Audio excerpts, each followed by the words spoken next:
Fala pessoal, paz Jesus, tudo bem com vocês? Sou o Anderson Leite, estou aqui para a gente refletir um pouquinho sobre este evangelho do quinto domingo da quaresma. Gente, é um evangelho espetacular.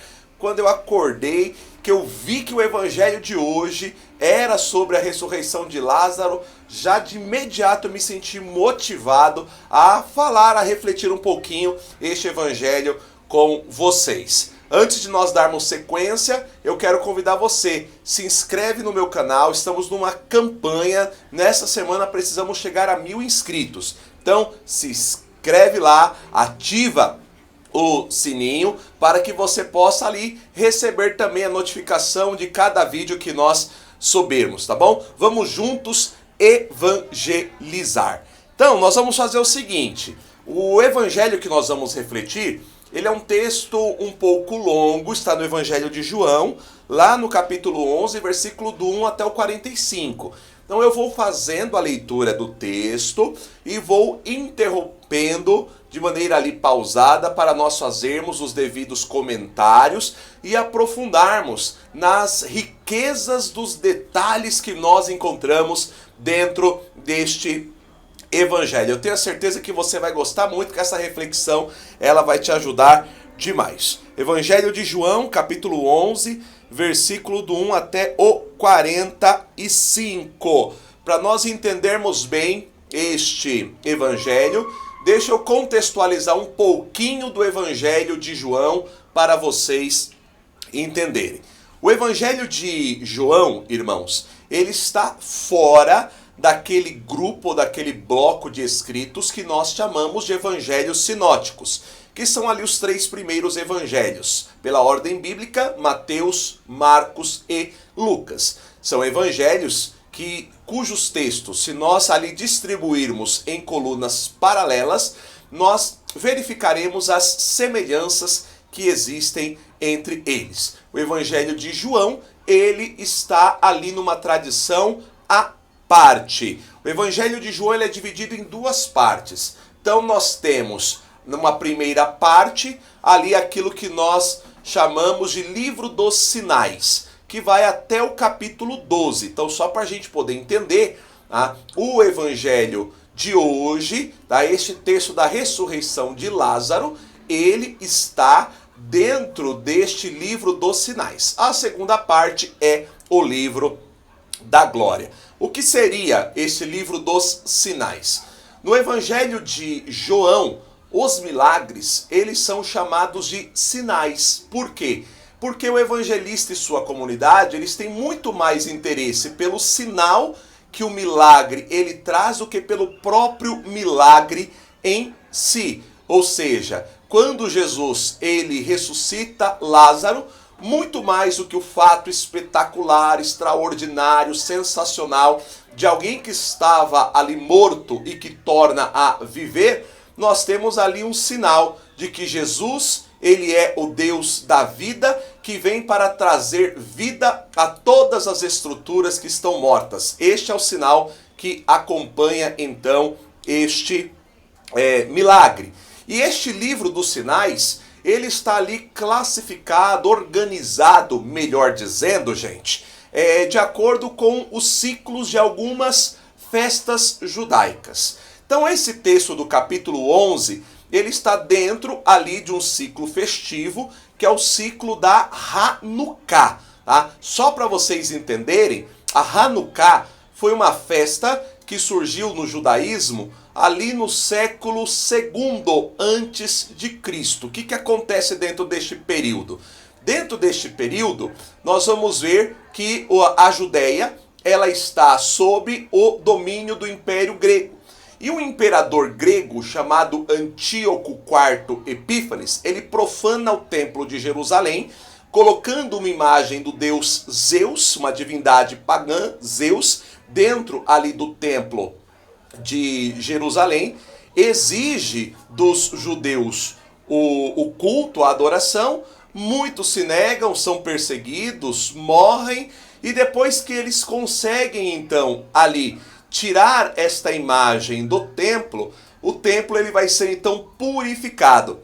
E a Hanukkah surge justamente desta purificação do templo, é a festa da dedicação do templo, é a festa da purificação do templo. Para nós cristãos, gente, isso é muito importante, isso é muito legal. Sabe por quê? Porque o nosso Natal, ele tem uma ligação com a Hanukkah judaica. Porque se nós olharmos para a Hanukkah judaica, quando que a Hanukkah ela é celebrada? A Hanukkah ela é celebrada ali na primeira semana do inverno, que para nós seria a primeira semana do verão. A nossa primeira semana do verão compreende justamente esta segunda quinzena do mês de dezembro, que é quando nós celebramos ali no dia 25 de dezembro a festa do Natal, gente. Então, olha só que legal. Logicamente eu vou aprofundar isso aí em outros vídeos para a gente poder conhecer mais, só para a gente poder dar sequência.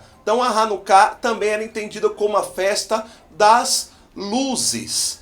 Então tudo isso aparece ali dentro do texto de maneira implícita, muito legal. Então vamos lá. João capítulo 11, versículo 1.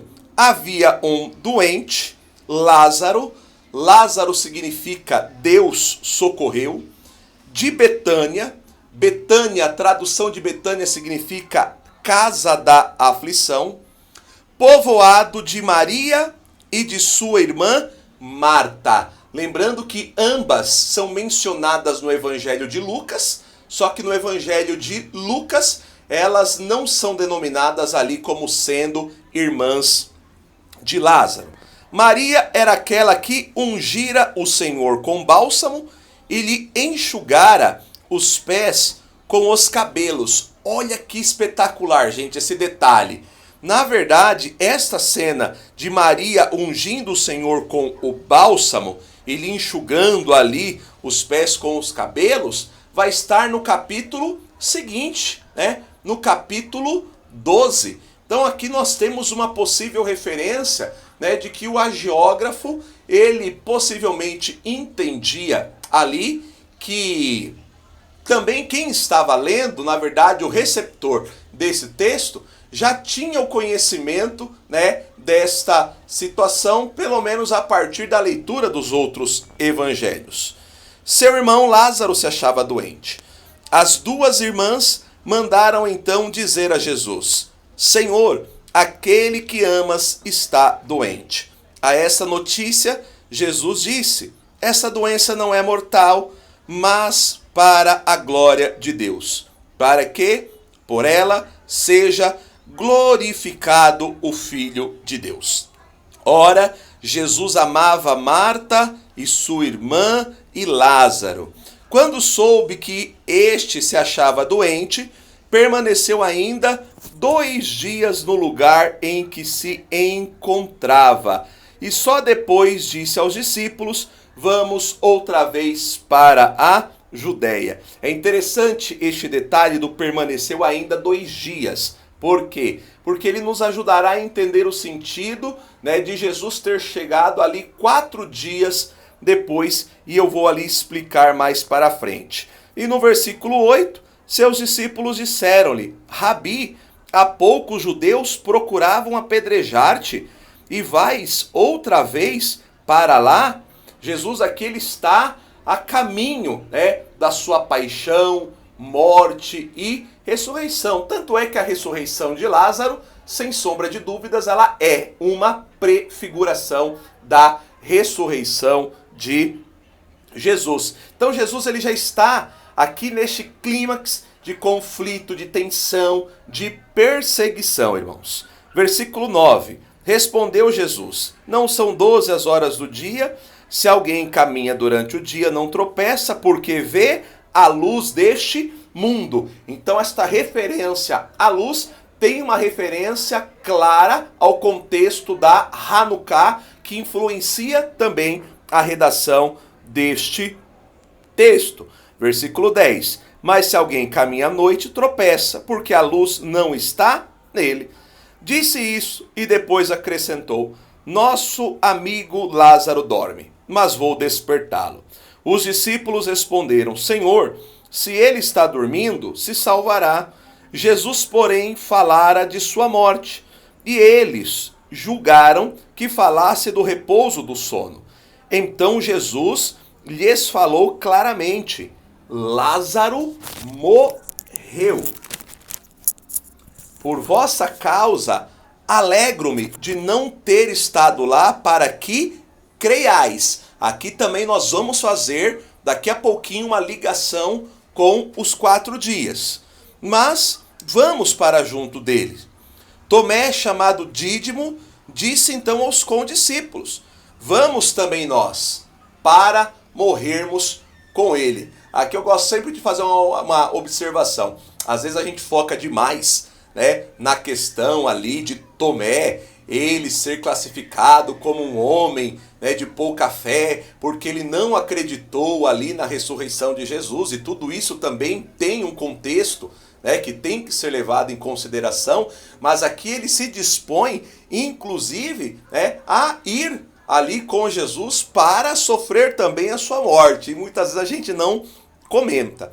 Ao chegar, Jesus encontrou Lázaro já sepultado 4 dias. Gente, existem alguns estudos que dizem para nós que no antigo judaísmo se tinha uma crença, né, de que se uma pessoa ali fosse ressuscitada, esta ressurreição só poderia acontecer até, né, 4 dias depois da sua morte. Ou melhor dizendo, depois ali de 4 dias, já não teria mais como a pessoa ser ressuscitada. E olha que interessante. Então nós vamos ver que Jesus vai ressuscitar Lázaro já 4 dias após a sua morte. Ou seja, para poder ali quebrar realmente toda aquela ideia, toda aquela crença que já não conseguia mais enxergar possibilidade de vida, onde a morte já era certa. Betânia ficava perto de Jerusalém, a uns 15 estádios. Muitos judeus vieram até Marta e Maria para as consolar da perda do irmão. Aqui o papel dos judeus é interessante. Por quê? Porque os judeus aqui, eles já choram, eles já lamentam ali a morte, eles já estão em clima de luto, eles já não conseguem mais enxergar a vida. Quando Marta soube que Jesus chegara, saiu ao seu encontro. Maria, porém, continuava sentada em casa. Então disse Marta a Jesus: Senhor, se estivesses aqui, meu irmão não teria morrido. Ou seja, para ela também já não tinha nada mais ali o que fazer, né? Já não tinha mais o que ser feito. Mas ainda agora sei que tudo o que pedires a Deus, ele te concederá. Disse-lhe Jesus: teu irmão ressuscitará. Ou seja, Jesus aqui ele está indo além daquilo que eram crenças, daquilo que eram pensamentos e sentimentos vigentes dentro de toda a estrutura. Ele vem para poder ali quebrar realmente a estrutura. Sei, disse Marta, que ressuscitará na ressurreição, no último dia. Disse-lhe Jesus: eu sou a ressurreição.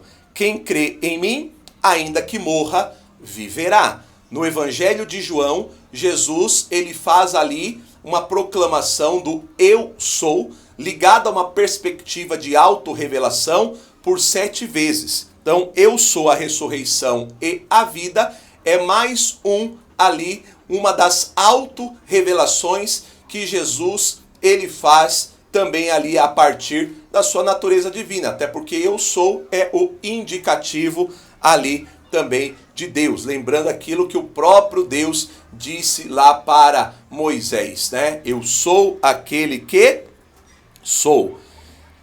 Então eu sou a ressurreição, quem crê em mim, ainda que morra, viverá. E quem vive e crê em mim, jamais morrerá. Crês nisso? Disse ela: sim, Senhor, eu creio que tu és o Cristo, profissão de fé, o Filho de Deus, que vem ao mundo.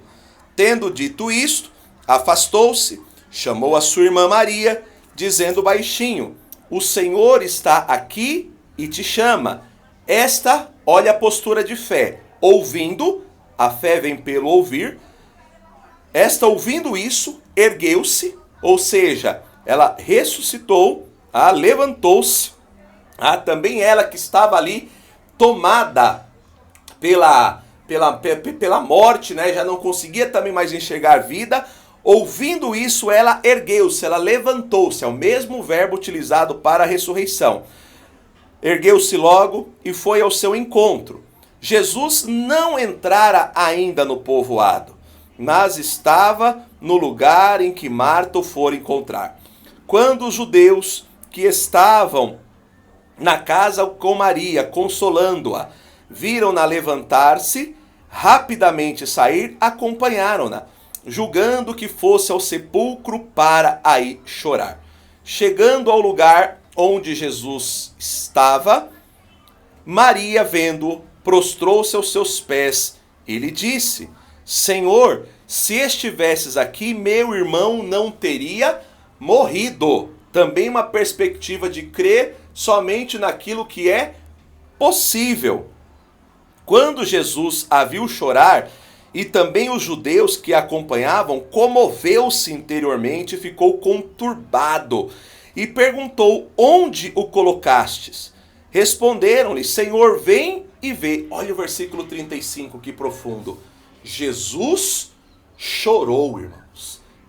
Então aqui mostra não somente que a gente não tem que valorizar somente a natureza humana de Jesus. Por quê? Aqui nós temos que valorizar em Jesus o encontro das duas naturezas, a divina e a humana. Por quê, irmãos? Porque aqui nós entendemos também que Deus, ele vem ao encontro da nossa dor, justamente para nos consolar. E se ele é compassível, significa que ele sofre também ali as nossas dores. Diziam então os judeus: vede como ele o amava. Alguns deles disseram: esse que abriu os olhos do cego não poderia ter feito com que ele não morresse? Eles não sabiam que eles estavam desafiando. O poder de Deus vai além, não é só não ter feito com que ele não morresse, mas era também devolver a vida àquele que já estava morto há 4 dias. Comoveu-se de novo Jesus e dirigiu-se ao sepulcro. Era uma gruta com uma pedra sobreposta. Disse Jesus: retirai a pedra. Olha que profundo, irmãos. Jesus aqui ele está dizendo: retirem a pedra. Homens, façam a parte de vocês, a minha eu vou fazer. Eu não tenho que fazer a parte de vocês vocês façam. A minha eu vou fazer. Marta, a irmã do morto, disse-lhe: Senhor, já cheira mal, é o 4º dia. Disse-lhe Jesus: não te disse que se creres verás a glória de Deus? Retiraram então a pedra. Jesus ergueu os olhos para o alto e disse: Pai, te dou graças porque me ouviste. Eu sabia que sempre me ouves, mas digo isso por causa da multidão que me rodeia, para que creiam que me enviaste. Ou seja, Jesus, ele vai oferecer a vida enquanto o judaísmo lamenta a morte. Tendo dito isto, gritou em alta voz: Lázaro, vem para fora. O morto saiu com os pés e mãos enfaixados e com o rosto recoberto com um sudário. Jesus lhe disse: desatai-o e deixai-o ir. E muitos dos judeus que tinham vindo à casa de Maria, tendo visto o que ele fizeram, creram nele. Que coisa linda, irmãos. O Senhor oferece a vida, aquilo que já não tem mais vida. Aquilo que estava morto, ele tem a possibilidade de devolver a vida. Nós vamos então encerrar esta reflexão justamente pensando nisso. Que o Senhor possa devolver a vida e que nós possamos levar a vida a tudo aquilo que está morto. Que nestes últimos dias da Quaresma, nos preparando para a Páscoa, que com Jesus nós possamos sofrer ali, experimentar a sua morte, para vivermos a sua vida e com ele ressuscitarmos. Não esquece de deixar o seu like, de se inscrever no canal e de compartilhar também essa reflexão. Conto muito com você. Deus abençoe sua vida e fica na paz.